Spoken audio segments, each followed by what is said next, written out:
Doctor नीलम शाक्य की chemistry classes में बच्चों आपका स्वागत है।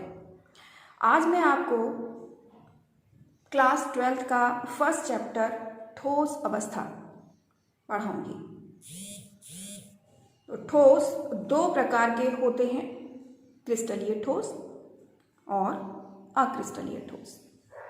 क्रिस्टलीय ठोस की क्या क्या विशेषताएं हैं तो समझिएगा। क्रिस्टलीय ठोस में अवयवी कण निश्चित क्रम में लगे होते हैं। इनका अपना एक निश्चित क्रम होता है। इनके ज्यामितीय आकार निश्चित होते हैं।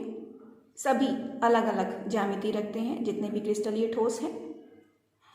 ये निश्चित ताप पर पिघलते हैं और ये निश्चित ताप कहलाता है इनका गलनांक। और यह गलनांक, यह निश्चित ताप इन क्रिस्टलीय ठोसों की एक बहुत बड़ी विशेषता है, या कह सकते हैं कि इनका अभिलाक्षणिक गुण है। और इस निश्चित ताप के आधार पर हम ये पता कर सकते हैं कि यह कौन सा क्रिस्टलीय ठोस है, क्योंकि जितने भी क्रिस्टलीय ठोस होते हैं उनके अपने अलग अलग निश्चित गलनांक होते हैं। जितने भी क्रिस्टलीय ठोस हैं वो सभी विषम दैशिकता प्रदर्शित करते हैं, यानी कि क्रिस्टलीय ठोसों में भौतिक गुण सभी दिशाओं में समान नहीं होते हैं, अर्थात दिशा परिवर्तित होने पर उन क्रिस्टलीय ठोसों के भौतिक गुण भी परिवर्तित हो जाते हैं। और सभी क्रिस्टलीय ठोस वास्तविक ठोस हैं। अब हम अक्रिस्टलीय ठोस की बात करते हैं।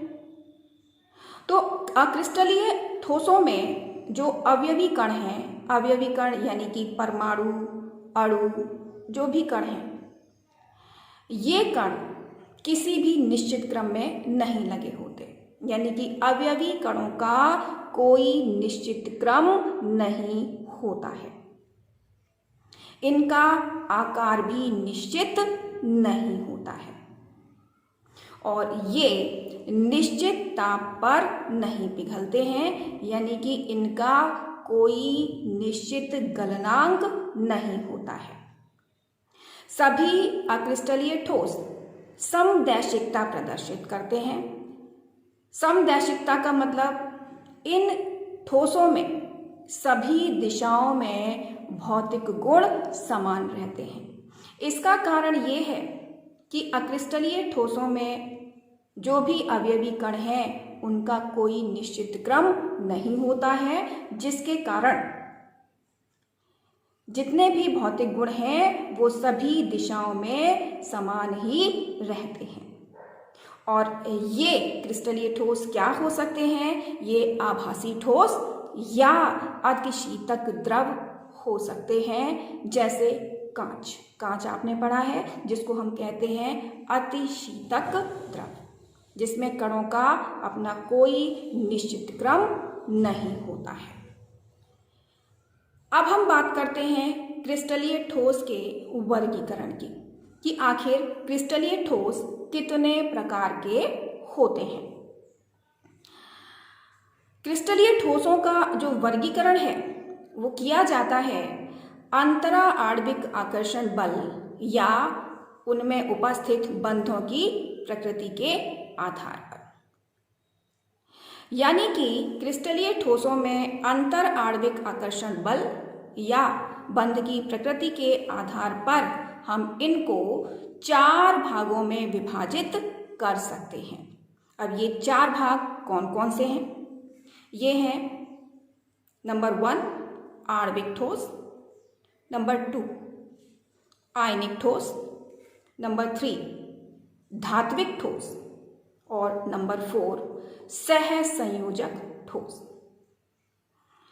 अब सबसे पहले हम आणविक ठोस की बात करते हैं। तो आणविक ठोस में जो अवयवी कण होते हैं वो हैं परमाणु या अणु, यानी कि आणविक ठोस जो बनते हैं उनमें या तो परमाणु या अणु होंगे जो आपस में बंधे होंगे। अब ये आणविक ठोस भी 3 प्रकार के होते हैं। ये कौन कौन से 3 प्रकार हैं? नंबर 1 अध्रुवीय आणविक ठोस, नंबर 2 ध्रुवीय आणविक ठोस, नंबर 3 हाइड्रोजन बंधी आणविक ठोस। अब हम सबसे पहले बात करते हैं अध्रुवीय आणविक ठोस की।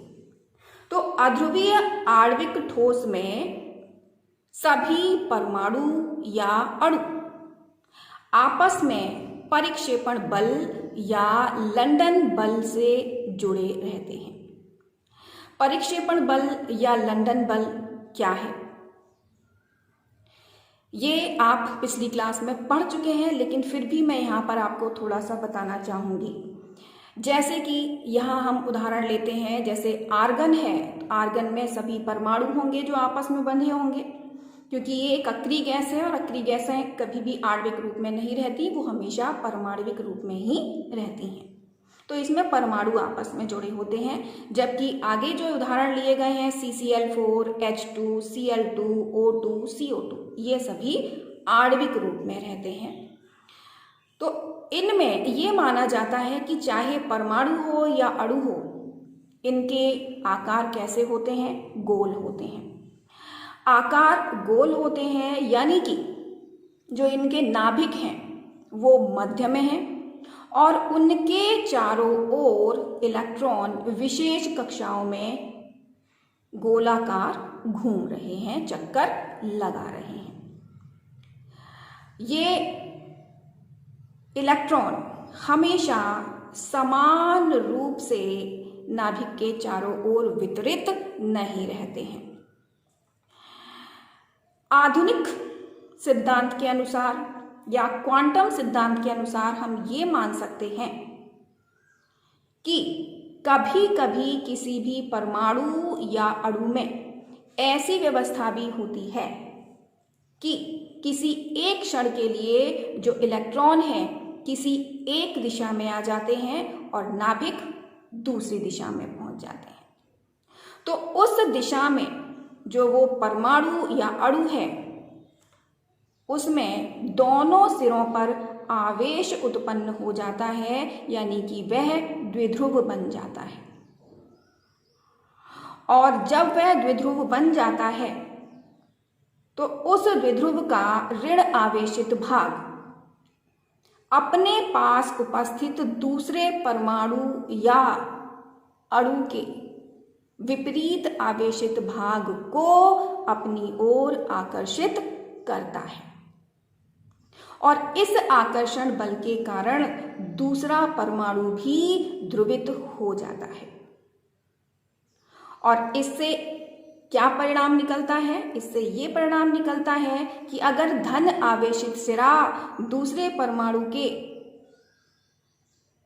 ऋण आवेशित इलेक्ट्रॉनों को अपनी ओर आकर्षित करेगा, तो इसके पास वाला दूसरे अणु या परमाणु का सिरा ऋण आवेशित हो जाएगा और इस तरह से दोनों परमाणुओं या दोनों अणुओं के ऋणावेशित और धनावेशित सिरे आपस में एक आकर्षण बल के द्वारा बंध जाएंगे और यही बल कहलाता है परिक्षेपण बल या लंदन बल। आगे बढ़ते हैं। अब अध्रुवीय आणविक ठोस में और क्या विशेषताएं हैं?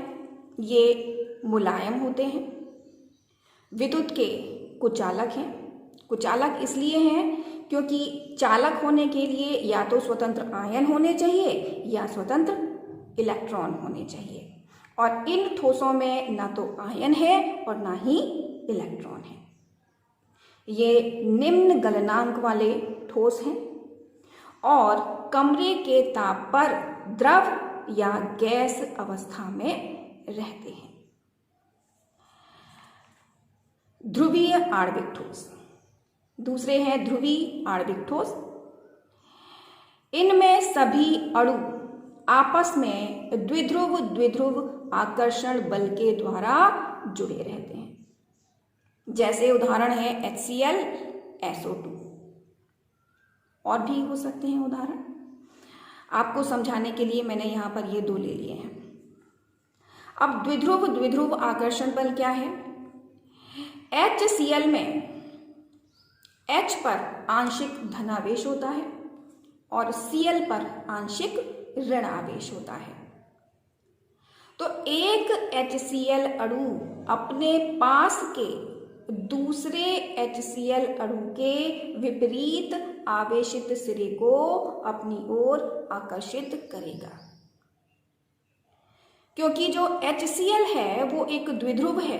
तो जितने भी HCl होंगे वो सभी द्विध्रुव ही होते हैं और उनके विपरीत आवेशित सिरे एक दूसरे को आकर्षित करते हैं और उसी आकर्षण बल के द्वारा ये सभी अणु आपस में जुड़े रहते हैं। यही आकर्षण बल कहलाता है द्विध्रुव आकर्षण बल। ध्रुवीय आणविक ठोस भी मुलायम है, विद्युत के कुचालक हैं। कुचालक इसलिए है कि इनमें भी स्वतंत्र आयन या स्वतंत्र इलेक्ट्रॉन नहीं है। इनके गलनांक अध्रुवीय आणविक ठोस से अधिक होते हैं और कमरे के ताप पर ये भी द्रव या गैस अवस्था में रहते हैं। थर्ड टाइप, तीसरा प्रकार है हाइड्रोजन बंधी आणविक ठोस। हाइड्रोजन बंधी आणविक ठोस कौन से हैं? इन ठोसों में H परमाणु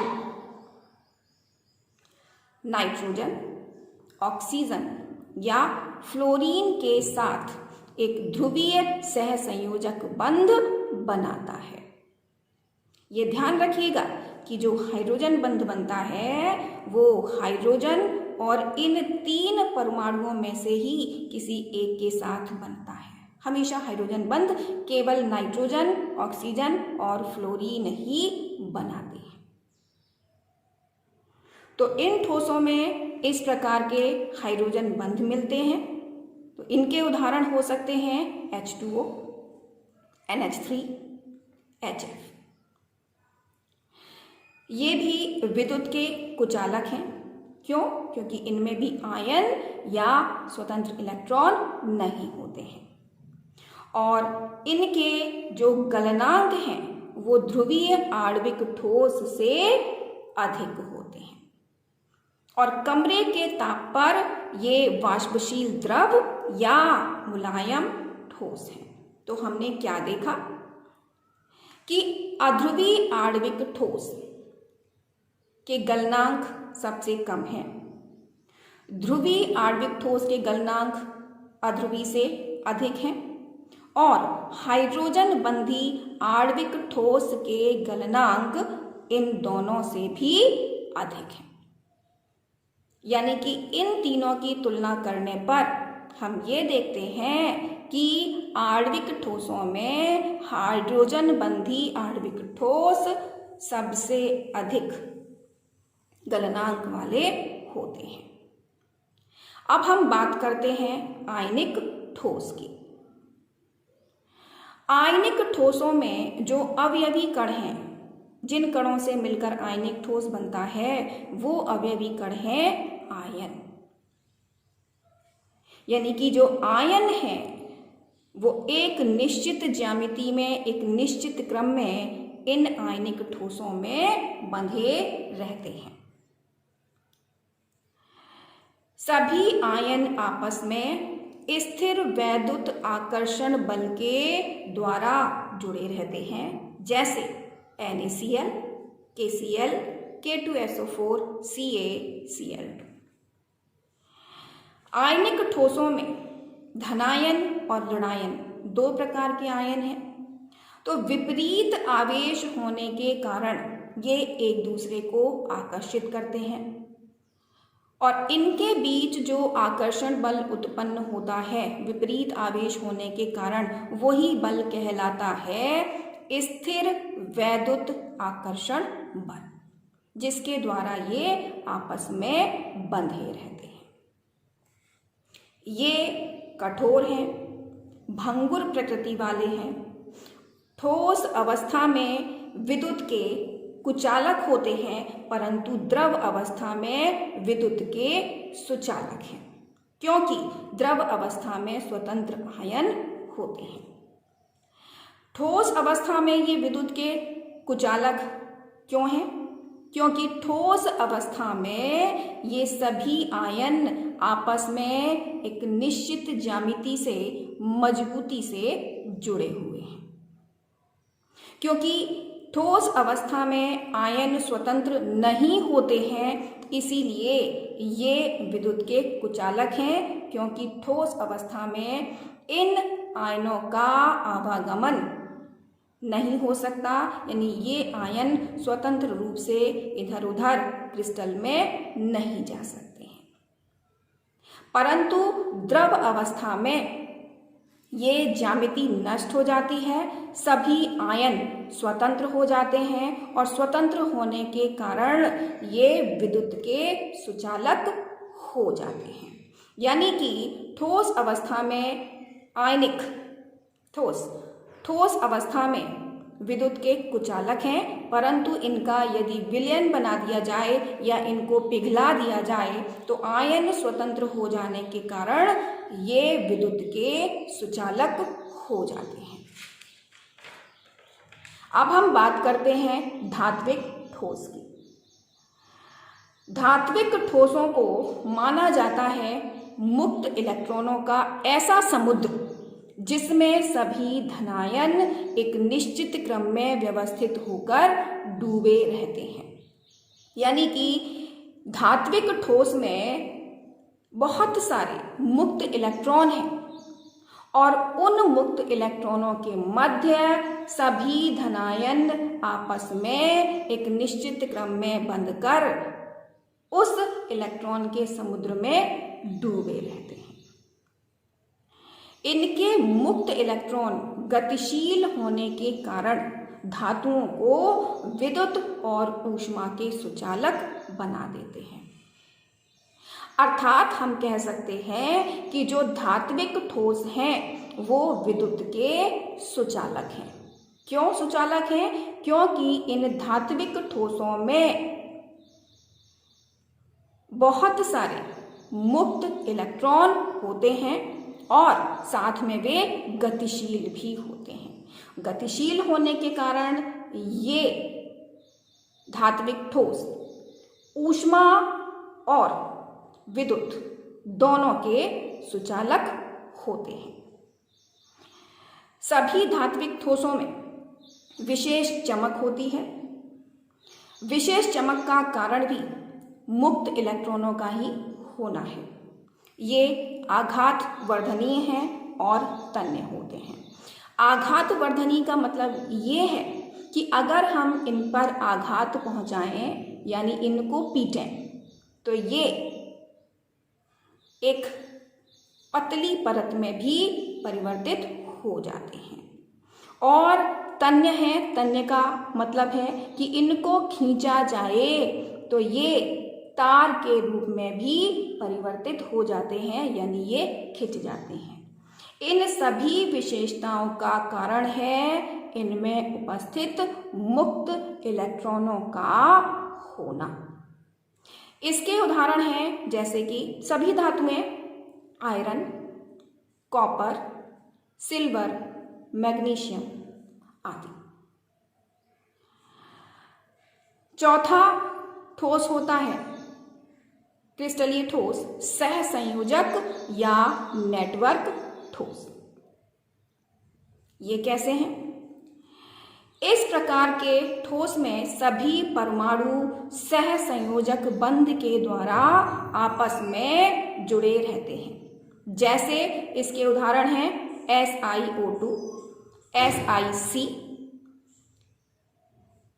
हीरा, graphite, silicon oxide, silicon carbide, हीरा में केवल कार्बन होता है और ग्रेफाइट में भी केवल कार्बन होता है। ये अत्यधिक कठोर और भंगुर होते हैं। जैसे सिलिकॉन कार्बाइड।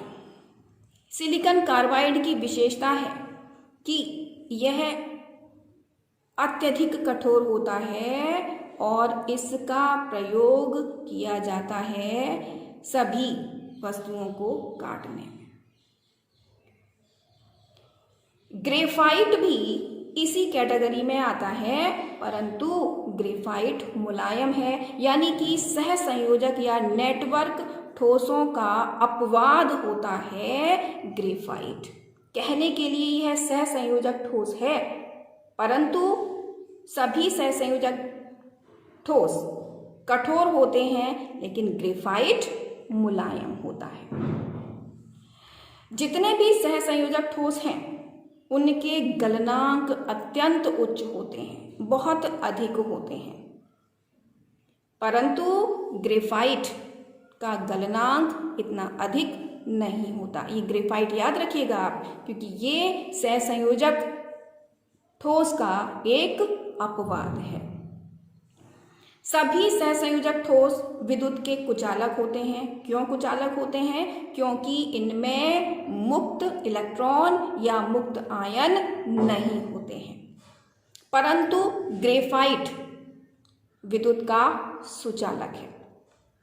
तो इसका कारण है इसकी विशिष्ट संरचना, क्योंकि विशेष संरचना में अगर हम देखें तो ग्रेफाइट में पाई बॉन्ड्स होते हैं और उन्हीं पाई बॉन्ड्स के कारण इनमें चालकता होती है, क्योंकि थोड़ी सी भी ऊष्मा अगर ग्रेफाइट को मिल जाए तो पाई बॉन्ड दुर्बल होने के कारण आसानी से टूट जाते हैं और उनमें उपस्थित इलेक्ट्रॉन स्वतंत्र हो जाते हैं, और यही स्वतंत्र इलेक्ट्रॉन इनकी विद्युत सुचालकता का कारण है।